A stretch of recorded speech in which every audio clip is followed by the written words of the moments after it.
الحمد لله رب العالمين والعاقبة للمتقين ولا عدوان إلا على الظالمين. صلى الله على نبينا محمد وعلى آله وأصحابه أجمعين. بإذن الله سبحانه وتعالى waxaynu maanta isxusuusin doonaa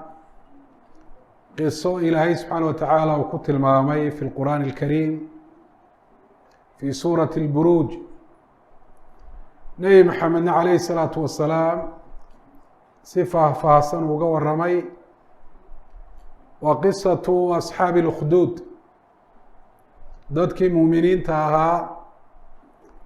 ee godadka iyo boolaha waaweyn intaa loo jeexay dabna lagu shiday lagu guray, ku sabray iimaankooda, diiday gaalnimo inay dib ugu noqdaan. ilaahay subxaana wa tacaala wuxuu kitaabkiisa inoogu sheegay qisooyinka ummadihii hore laynooga sheegay ee qur-aanka ku xusan ama axaadiida nebiga calayhi الsalaatu wasalaam. sababta laynoogu sheegay inay tahay inaynu ku cibro qaadano casharo iyo duruus aynu ka barano. laqad kaana fii qasasihim cibraة liuli lalbaab buuhi ilaahay subxaana wa tacaala maruu ka waramay qisadii nebiy llaahi yuusuf iyo walaalihii dhex martay. qisooyinkooda wax ku qaadasho ayaa ugu sugan dadka caqliga leh ee wax fahmaya. mar kale ilaahay wuxu uhi faqsus ilqasasa lacalahum yatafakaruun. nebi maxamedow qisooyinkaa lagu waxyooday u sheeg si ay u fikiraan oo caqligooda iyo maskaxooda ay uga shaqaysiiyaan oo ay wax ugu qaataan. qisooyinka kitaabka iyo sunnaha ku soo aroora ujeeddada laga leeyay waa tafakur watacaqul walictibaar. waxaanay u qeybsamaan qisas ah namaadij xasana, tusaalayaal wanaagsan. sababta laynoogu sheegaya ay tahay dadkaa wanaagsana laynooga waramay inaynu ku dayanno, iyo qisas fiiha namaadiju sayi-a, iyo qisooyin tusaalayaal xumi ay ku jiraan oo dadka laga waramaya ay yihiin dad aan wanaagsanayn. qisaska qaarkood waxay xambaarsan yihiin fadaa'ilu acmaal, camallo fadli leh. qaarkoodna waxa ay xambaarsan yihin oo ay ka waramayaan acmaal iyo dhaqamo xun oo ciddii samaysay ilaahay subxaana wa tacaala uu halaagay oo adduunyada uu ku ciqaabay. qisada waxaa shardi u ah si dadka loogu waaniyo inay noqoto qisa thaabita, qiso sugnaatay waa inay noqoto. qiso markaa waxaan maanta loo yaqaano alriwaaya waa inaanay noqon qiso la alifay oo la sameeyey, gaar ahaan markay tahay qiso ku saabsan umuur diiniya. waa inay qur-aanka ku soo aroortay ama axaadiida nebiga. xadiidkana waxaa shardi u ah inuu saxiix yahay. haddii kale waxay noqonaysaa in rasuulkii lagu been abuurtay qiso aanu nebigu sheegin oo aan ka sugnaan haddii laga wariyo oo dadka loo sheego. taasina waxay muujinaysaa ahamiyadda ay leedahay qofka qisoonaya ee dadka wax hore u dhacay ama la yidhi oo diinta ku saabsan uga warramaya inuu hubsimo badan sameeyo. alqasaasuun waa dadka qisooda qisaska dadka ku waaniya, alwacaad aladiina yastacmiluuna alqisasa fii wacdihim. dadka waaniya waanadooda u isticmaala qisooyin dadka inay u sheegaan. way jiri jireen waktiyadaa hore dadkaasi way jiri jireen. culimaduna aad bay uga digi jireen. kuwa ay ka digi jireen waa kuwa isticmaali jiray qisooyinka aan sugnaan. cumar ibn cabdilcaziiz oo kale amiirulmuminiin markuu ahaa uu xidhxidhi jiray oo jeelku u taxaabi jiray culimaduna sayax ibnu maciin oo kale iyo aimadaasi acmash iyo aada bay uga digi jireen marka qisooyin badan baa jira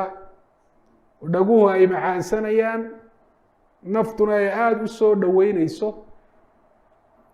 lagana yaabo inay nafta raad ku yeeshaan laakiin mar haddaanay sugnaan waa waraan jirin in la wariyaana ma banaana qisatu asxaabi اlkhduud waxaa rasuulka calayhi الsalaatu wasalaam ka wariyey saxaabiga la hahdo suhayb xadiidkuna wuxuu ku jiraa fi صaxiixi muslim alimaamu tirmidina raximah اllahu tacaala qaybo ka mida ayuu wariyey rasuulku calayhi الsalaatu wasalaam wuxuu qisadaa dhexdeeda ku sheegay dad badan oo mid waliba qisadaa dowru ku lahaa oo isugu jiray dad wanaagsan oo ilaahay ku xidhan iyo dad xun oo ilaahay ka fog ilaahay diintiisana la dagaalamaya waxa uu dhaxaad u ahaa oo rasuulku uu ku bilaabay nin boqora oo ummadii hore ka mid ahaa isla markaana lahaa nin saaxira oo wax u fala waxaa kaloo rasuulku uu sheegay nin isna waktigaa noola oo ahaa nin caabida oo ilaahay subxaana wa tacaala ku xidhan nin dhalinyaro ah oo loogu talagalay ninkaas saaxirkaa sixirka inuu ka reebo oo marka uu dhinto booskiisa uu buuxiyo laakiin ilaahay subxaana wa tacaala qudradiisa iyo amarkiisu uu meel kale la doonay inankaasi oo ilaahay sabab uga dhigay dad fara badani inay ilaahay subxaana wa tacaala rumeeyaan ninkii boqorka ahaa ee dadkaa ku amar ku taaglayn jiray ee rabbinimada u sheegan jirayna inay ka hadrhaan qisadu waxa ay kusoo gabagaboobeysaa dadkii rumeeyey ilaahay subxaana wa tacaala ee inankaa dacwaddiisa ajiibay iyo dhibaatada ay la kulmeen iyo sida diintooda ay ugu sabreen ilaahayna subxaana wa tacaala mansiladooda iyo darajadooda ayuu muujiyey maruu kitaabkiisa qisadoodii kaga warramay rasuulkuna calayhi salaatu wasalaam si faahfaahsan uu inoogaga qisooday rasuulku wuxu uhi ummada idinka horreeyey waxaa ka mid ahaa nin boqora sida qisada ka muuqata ninkaas wuxuu sheegan jiray rabbinimo inuu isagu dadka rabbi u yahay waa waxaanu lahayn darajo aanu gaadhin iyo sifo aanu lahayn ayuu xaqdarro iyo dulmi ku sheeganayay ninkaas wuxuu lahaa buuri rasuulku calayhi salaatu wasalaam nin saaxira hadiyo jeeraale madaxdaan ilaahay ku xidhnayni meelo kale awooda ka raadiyaan sida inay samaystaan kuwa wax u sixra kuwa faaliya iyo waxyaabaha lamidka ah inta badanna waxaa ku kalifaya xukumkooda si ay u ilaashadaan xukum jacayl wuxuu rasuulku uhi calayhi salaatu wasalaam ninkii saaxirka ahaa ee boqorkaasi uu lahaa markuu weynaaday uu gaboobay wuxuu ku uhi ninkii boqorka ahaa anigu waan weynaaday oo howlgab baan hadda ku dhowahay waxaad ii soo dirtaa nin dhalinyaro ah oo sixirka aan baro ninkaa boqorkaahi inan dhalinyaro ah oo inanka qisadan inta u badan kule ah ayuu saaxirkii u diray si uu macallin ugu noqdo sixirka uga barto inankaasi markuu gurigooda ka tago ee kusii socdo saaxirka casharada sixirka ku saabsan uu ka baranayey waddada wuxuu kusii mari jiray nin raahiba raahibku waa alcaabid waa qofka cibaadada badan ee weliba cibaadada u go-a ninkaasuu la fadhiistay maalmo wixii uu markaa dadka u sheegayay buu dhegaystay hadalkiisii buu aada ula dhacay mar kasta oo saaxirka uu kusii socdo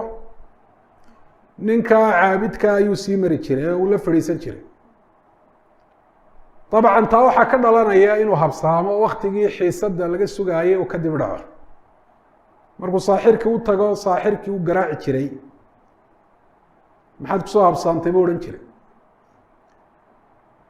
inankan waxaa qalbigiisa ilaahay u geliyey kalsooni uu ku qabo ninkan raahibka ah oo isagu ilaahay waxdaaniyadiisa iyo kelinimadiisa iyo rabbiga dhabtahay ka uu yahay uga warramayay isagii buu uga cawday dhibaatada haysata taluu u soo jeediyey oo wuxuu ku yihi markaad saaxirka ka baqato inuu ku garaaco ama uu ku dhibaateeyo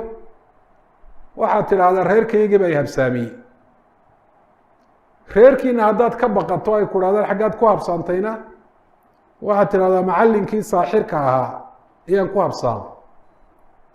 duruusta kala kaanka ah iska soo horjeeda ayaa inankaa muddo u socotay xaggana ninkaa caabidka ee ilaahay yaqaana ayaa casharo diin iyo tawxiidka iyo iimaanka ku saabsan u dhigayay xagga kale ee kasoo horjeedana saaxirka ayaa kufriga iyo shirkiga iyo khusacbalaadka iyo khuraafaadka sixirka barayay waxaa meesha ka muuqata inankaasi duruusta aada u raadeynaysa inay ahayd duruusta raahibka ama caabidka laakiin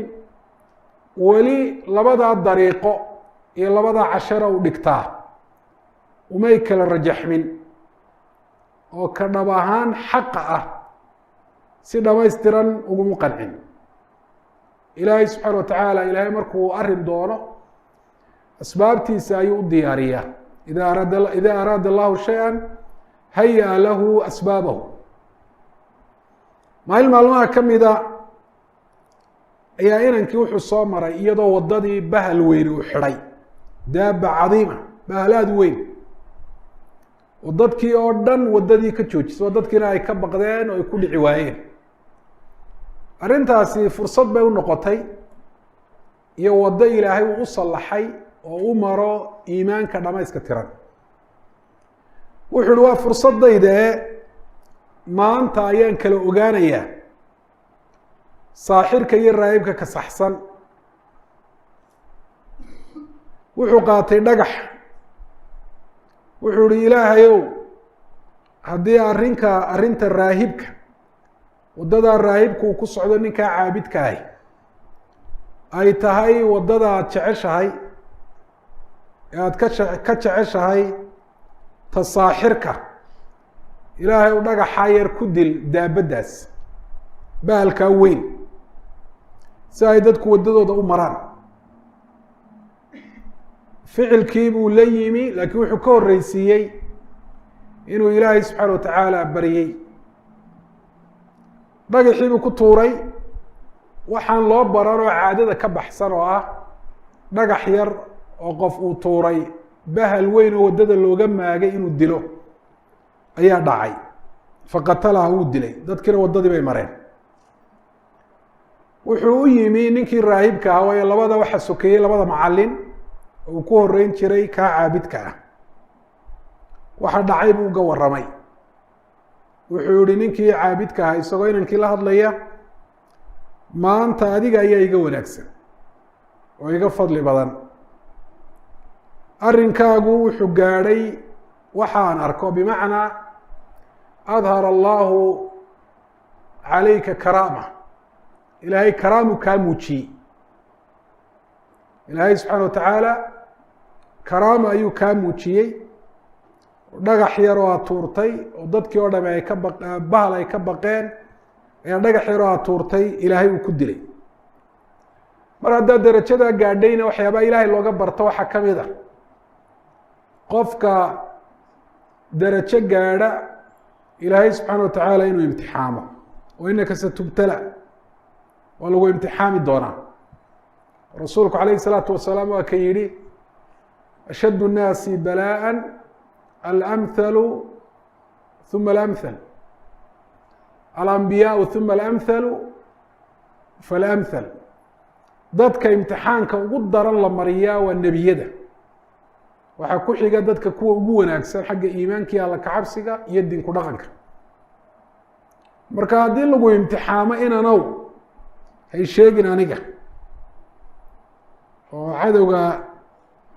ha iskaayo tusin saasuu ku wari karaamada koobaad ee inanka ilaahay uu ka muujiyey taasay ahayd karaamada labaad ee ilaahay subxana wa tacaala uu ka muujiyey waxay ahayd inanka mu'minka ahaa ee muwaxidka ahaa inuu ilaahay sababtiisa ku bogsiin jiray alakmah oo ah qofka indho la-aan ku dhasha alacma oo qofka indho qabi jiray deetana indho beela laakiin alakmah waa man wulida acma waa qofka dhasha isagoo indhala dee kaa in la daweeye iyo layskuma dayaba waxaa kaloo ilaahay sababtiisa uu ku bogsin jiray alabras qofka baraska qaba wayudaawi الnaasa min saa'ir اladwaa waxaa kaloo dadka uu ka dabiibi jiray xanuuno kale kuwaasi aan ahayn hadda la soco inanku wax ma bogsiin jirin cidda wax bogsiinaysa ilaahay buu ahaa subxaana wa tacaala inankaasina sida dadka qaarkood oo awliyanimo sheegto lagu arko ama laga maqlo awoodaha ilaahay muu sheegan jirin oo anaa wax bogsiiye iyo dadka anaa shaafiye iyo waxaa marnaba mu odhan jirin xataa sidaynu qisada ku arki doonno dadka qaarkood oo u qaatay awoodda bogsiinta iyo qaadista xanuunka iyo cudurka iyo shifaaga inuu isagu leeyahay wuu u saxay hadalko wuu u toosiyey oo ka wax shaafiyaya inuu ilaahay yahay aanu isaga ahayn ayuu sheegay marka haddaad aragto qof waxyaabaha ilaahay subxaana wa tacaala uu u suurto geliyo ee arrimo culusa xagga ilaahay u celinaya oo leh ilaahay baa sidaa sameeyey ilaahay baa qofkaa bogsiiyey ilaahay baa dadkaa waxaa siiyey waa qof wanaagsan haddaad aragto qof isagu ku faanaya arrinta noocaasi ana dadka ugu awood sheeganayo awooddiisa inay tahay odhe karaamaan leenay karaamaan gaadhigaa ku qallibi doonaa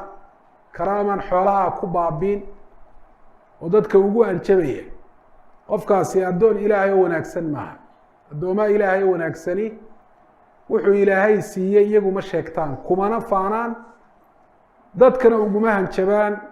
kumana dhibaateeyaan waxaa maqlay inankaasi in ilaahay dad fara badan sababtiisa uu ku shaafiyey uu ku bogsiiyey nin ka mida xaashiyat lmelik ninkii boqorka ah ee rabbinimada sheeganayey dadkii markaa ag fadhiyey la taliyayaashiisiyo ka mid ahaa ninkaasi oo ahaa nin indhala wuxuu soo qaaday xoolo fara badan oo hadiyada inankiibu u keeno wuxu uhi waxaasoo xoolo aada aragto adaa iskale laakiin waxaa shardi ah inaad ishaafido oo xanuunka indho la-aanta aad iga bogsiiso faqaala inii laa ashfii axada oo arrintii aynu sheegaynay wuxu uhi inankii anigu axadna ma shaafiyo uma bogsiiyo inamaa yashfi llah ka wax shaafiye ee cudurka dadka ka qaada ee bogsashada keenaa waa ilaahay sida ilaahayba uu ku uhi calaa lisaani nabiyihi ibraahim waidaa maridtu fahuwa yashfiin rasuulkeenu calayhi salaatu salaam wuxuu odhan jiray marka uu ruqyeynayo uu ku tufayo qof xanuunsanaya anta shaafi laa shifaa ilaa shifaaؤuka ilaahu adaa wax bogsiiya bogsasho aanad adigu bixinina maba dhacdaba wuxuu yihi inanku wuxuu xambaarsanaa hami weyn ay tahay qofka dhakhtarkaa dhakhtarnimadiisu nooc ay tahayba waxa u imanaya dad fara badan oo baahiya u keentay marka waxaa la gudboon inay fursadda uga faa'iideystaan dadka quluubtooda inay ilaahay ku xidhaan oo talooyin diiniya oo dadka iimaankooda iyo tawxiidkooda iyo toosnaantooda quweeya oo xoojiya haddii jeeraale inay siiyaan axadu mashaayikhina fi lyaman sheekh maxamed alimaam xafidahu llahu tacaala markas cilmiga oo weyn oo diinta lagu barto ayuu sheekh ka yihi marka wuxuu furay qeyb dadka xanuunsanaya ay yimaadaan oo qur-aan lagu akriyo wax adduunyaana aan laga qaadin wadamo fara badan baa looga yimaada xataa dadka qaarkood waddankeena inay uga tegeen khaliijkaa looga yimaadaa rag markaa ardaya oo tawxiid iyo iimaan iyo diin iyo istiqaame iyo toosnaan iyo salaax iyo wanaag lagu tuhmayo u hahdo dadka qur-aanka ku akriya fursad dacwadeed oo weynna way uga faa'idaystaan arrintaa oo in dadka sixirka iyo faalka iyo khuraafaadka iyo waxaasoo dhan quluubtooda laga soo jeediyo oo dadka quluubtooda ilaahay subxaana watacaala lagu xidho saasoo kale macaasida iyo dadku dembiyada ay ku jiraan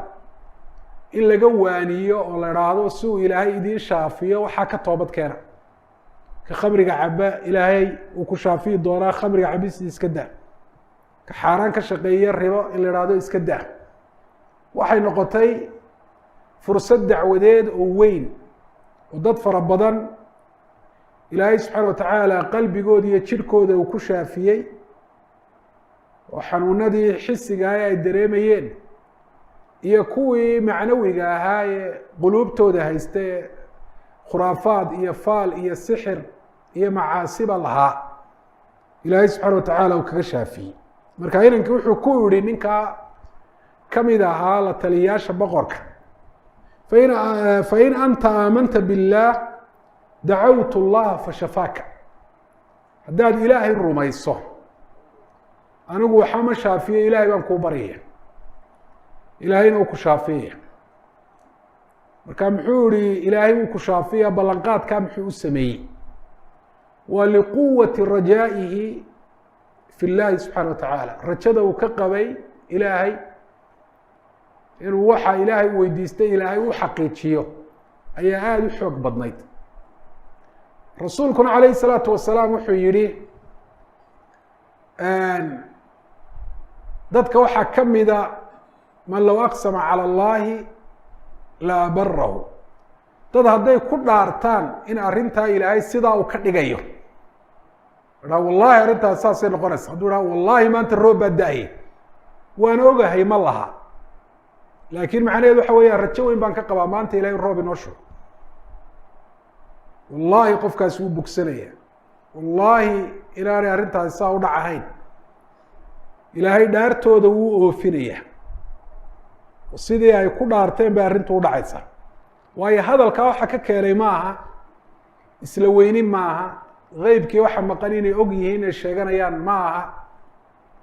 ilaahay raxmaddiisa iyo fadligiisa oo ay cidhiidhi gelinayaan ma aha oo addoomaha ay ka quus gelinayaan ee waxaa ka keenay waa rajo weyn oo ay ka qabaan ilaahay subxaana watacaala fadligiisa iyo raxmaddiisa iyo istijaabadiisa ninkii ilaahay buu rumeeyey inankiina wuu u duceeyey ilaahay baana shaafiyey oo araggiibaa usoo noqday wuxuu ku noqday ninkii boqorka ahaa siduu ula fadhiisan jiray ayuu ula fadhiistay ninkii boqorka ahaa wuxuu ku yidhi war araggii yaa kuu soo celiyey qaala rabbi rabbigay baa ii soo celiyey buuhi isna soo ma arkaysid markiiba iimaankiibaa qalbigiisa galay iyo tawxiidkii oo muu odhan nin sheekoo halkan fadhiyaa araggii ii soo celiyey mu odhan rabbigay baa ii soo celiyey buuhi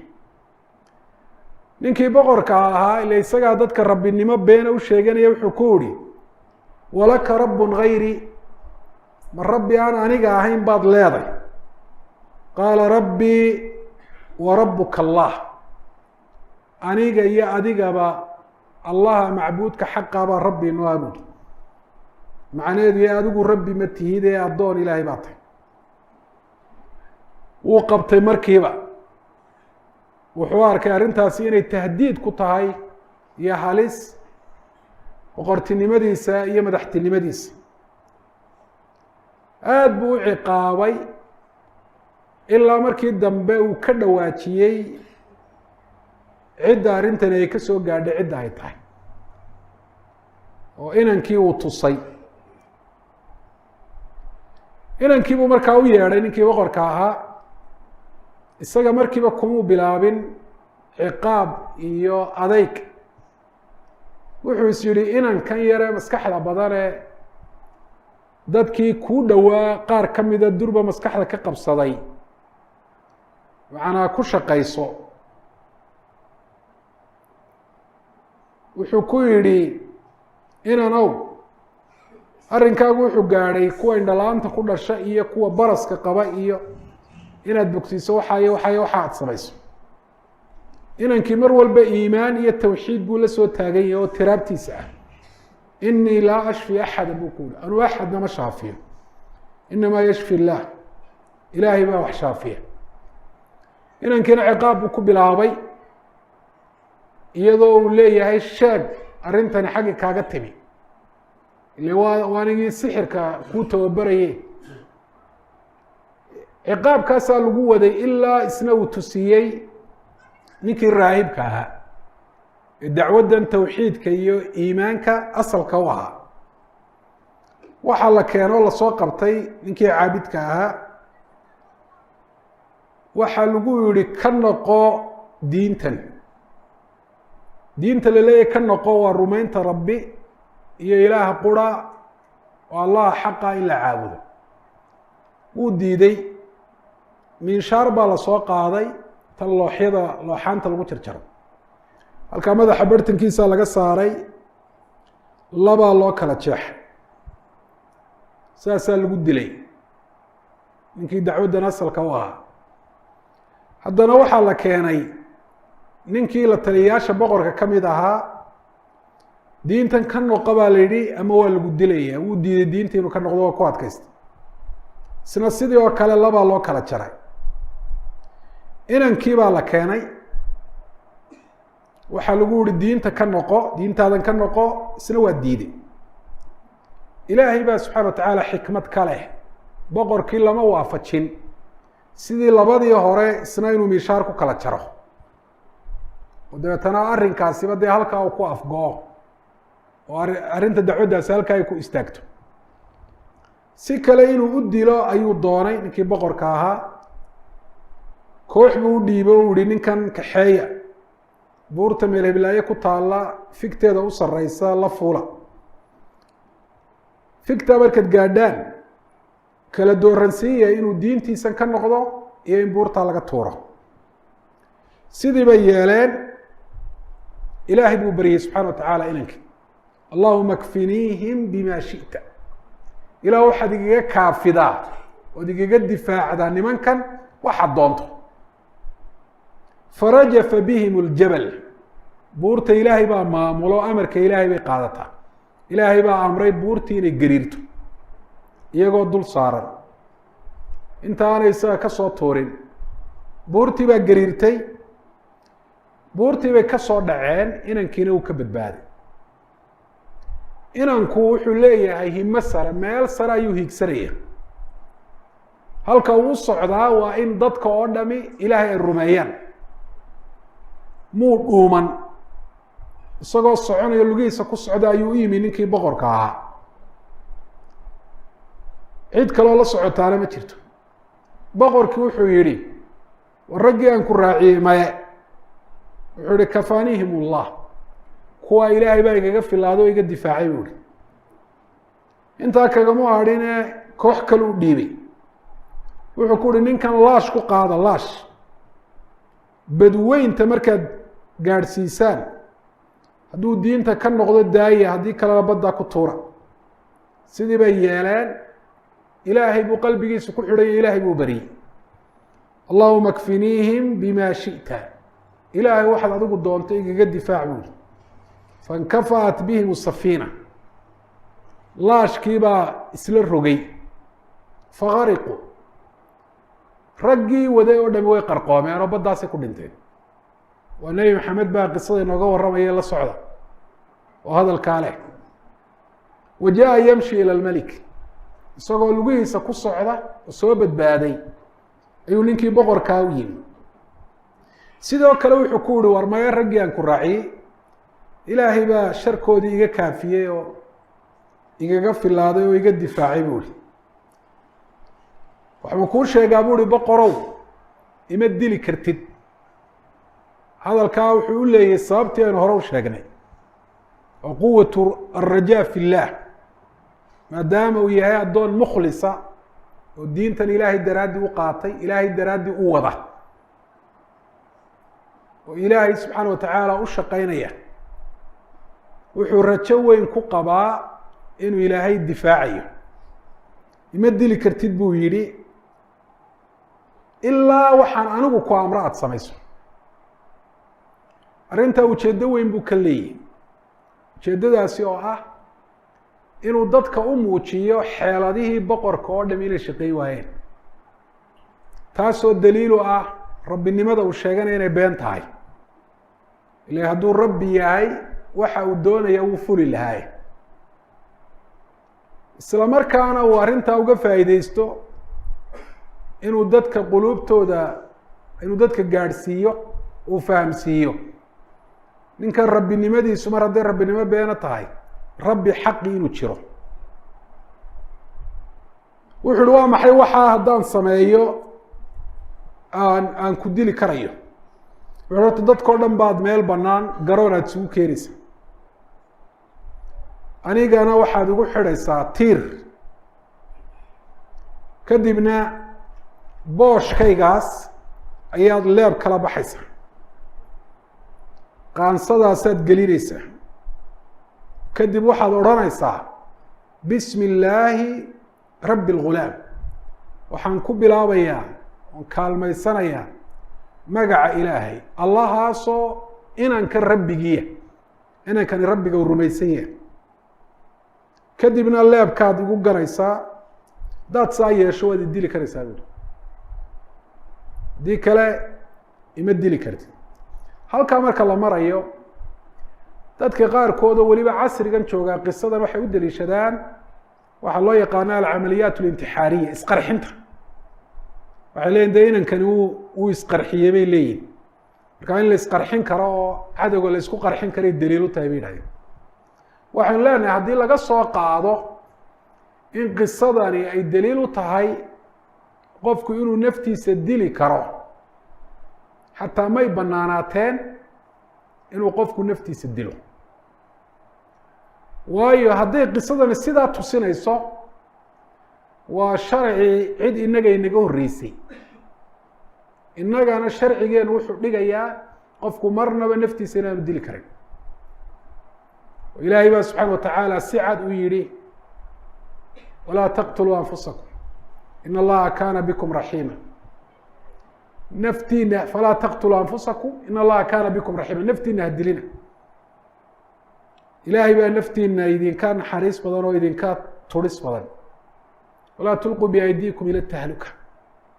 nebi maxamedna wuxuu si cad inoogu sheegay isagoon kala qaadqaadin qofka naftiisa dila sababtu u dilaya waxay doonaysa ha noqoto rasuulku muu kala qaadqaadin in wixii uu naftiisa ku dilay lagu ciqaabayo naarta jahanamo dhexdeeda oo xadiidka bukhaari iyo muslimba ay wariyeen rasuulku calayhi salaatu wasalaam wuxu uhi man qatala nafsahu bishay cudiba bihi fi naari jahanama yowma alqiyaama qofka naftiisa shay ku dila shaygii baa lagu ciqaabaa naarta jahanamo dhexdeeda maalinta qiyaama hadduu sun cabay suntiibuu oo sun naareeda ayuu jahanamo ku dhex cabaya hadduu meel iska soo tuuray jararka iyo gebiyada jahanamuu iska tuuraya hadduu midi isgeliyey mididii buu isgelinaya hadduu xabad isku dhuftay xabad buu isku dhufanaya shayga laftiisii baa lagu ciqaabaya shareecadana meella kagamay soo aroorin xaalad qofka ay u banaantay inuu naftiisa dilo qofna naftiisa ma laha nafta ilaahay baa iska leh markaad doonto adigu xor uma tihid naftan inaad saarto oo aada naftaada goyso iska dhaaf cid kale ee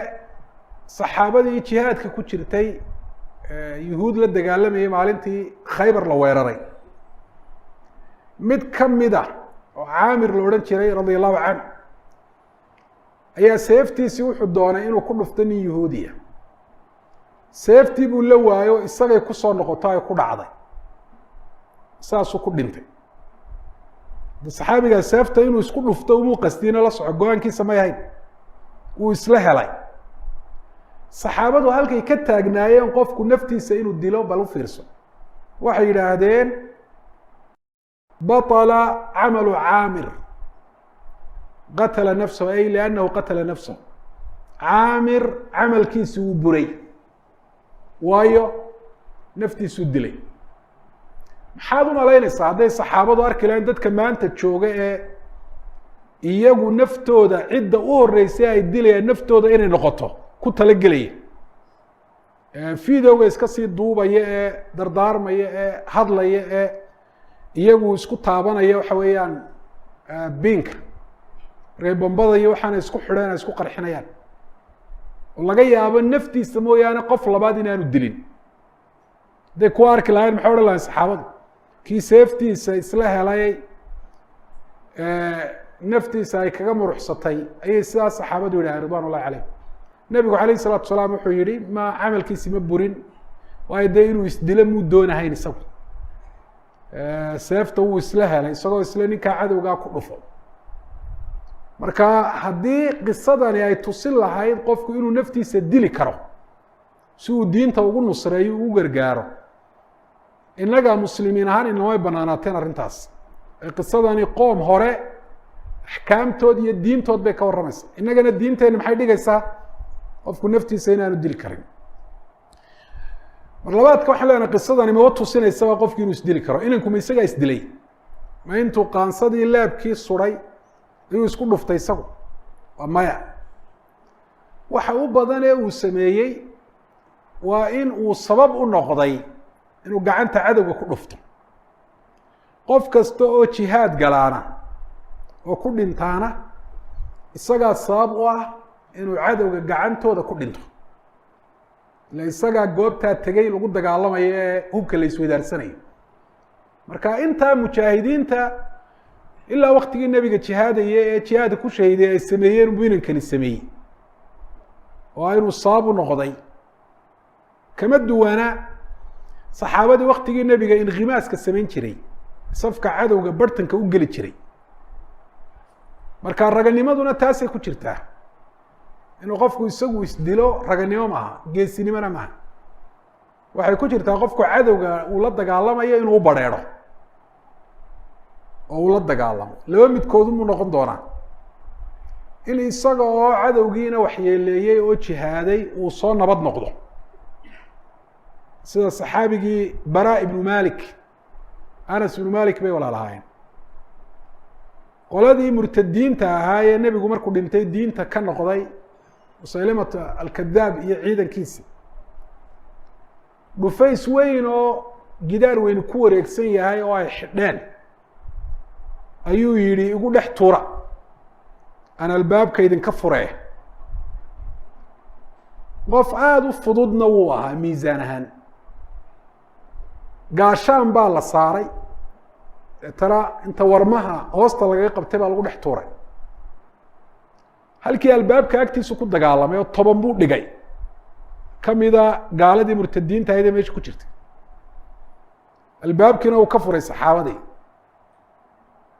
murtadiinta la dagaalamayey isna ma dhiman marka ta inankani uu sameeyey waa taas oo kale wey isagu naftiisii muu dilin hadduu naftiisa dilo isagu laabka isku dhufan lahaa ayaa la odhan lahaa qisadani waxay daliil u tahay in la samayn karo waxaa maanta loo yaqaan alcamaliyaat alintixaariya ninkii boqorka ahaa sidii buu yeelay inankiina leebkiibuu ku dhuftay bismi illaahi rabbi lghulaam intuu yidhi waxaa xaqiiqoobay hadafkii iyo ujeeddadii inankuu lahaa faqaala الnaasu aamanaa birabbi اlghulaam aamanaa birabbi اlghulaam aamanaa birabbi اlghulaam dadkii oo dhami waxay yidhaahdeen inankaasi rabbigu rumaysnaa ayaan rumaynay markaa ninkii boqorka ahaa waabaa ku baryey la taliyaal xuxun baa u yimi bitaanatu suu ah oo weli gaalnimadii kusii dhiiri gelinaya iyo xaqa inuu ka hor tago uu la dagaalamo waxay ku idhaahdeen wallaahi maanta waxaa kugu habsaday wixii aada ka digtooneyd ayaa kugu habsaday oo cid dambe oo adiga rabbinimo iyo boqornimo iyo waxaa kuwa ogoli ma jirayso. dadkii oo dhami waa kuwa ilaahay rumeeyey. talo xun buu qaatay oo gaalnimadii iyo xumaantii hore iyaduna ugu sii biirtay, taariikh xumana u kordhisay. wuxuu amray markaa in jeex iyo waaweyn la qodo oo waddo kastaa meeshay ku dhammaataba in god weyn laga jeexo. sidii baa la yeelay. waxaa kaloo amray in god kastee dab weyn laga shido. wuxuu uhi dadkii waddooyinkaas soo mariya oo kuyuu soo geliya. qofka diintaa ka noqda ee gaalnimada u noqda sii daaya. ka diidana waxaad ku tidhaahdaan ku dhac, godkan dab uu ka baxayo ku dhac. hadduu ku dhici waayana dee ku rida. sidaasaa dadkii dabkaa loogu gurayey. ukhduuddaas annaari daati lwaquud, dabkaa ilahay uhi dab aada u oogmayo o u shidmaya buu ahaa. dadka waxaa ka mid noqdo rasuulku calayhi salaatu wasalaam uu si gaara inoogu sheegay oo taariikhda baal dahaba ka gashay ruux dumara oo ilmo yar sidata. waxoogay dib bay uga yaro maagtay inay diinteeda horta inay ka noqoto waa diiday. dabkii inay ku dhacdana dib bay uga yaro maagtay, uga istaagtay. ilmihii yaraa ee sabiga ahaa ee wakti uu hadlaba aan gaadhin ayuu ilaahay awooddiisa kaga hadashiyey oo hooyadii la hadlay oo ku yihi isbirii yaa ummaah isbirii fa inaka cala alxaq. hooyey sabir, adkayso, ku dhac dabka, xaq baad ku taagan tahay. markaa qisadaasi guud ahaan rasuulku calayhi الsalatu wasalaam inooga warramay waa taa. waana ta ilaahay uhi qutila asxaabu اlأkhduud annaari dati اlwaquud id hum calayha qucuud wahum calى ma yafcaluuna bاlmu'miniina shuhuud. waa taa qisadaas.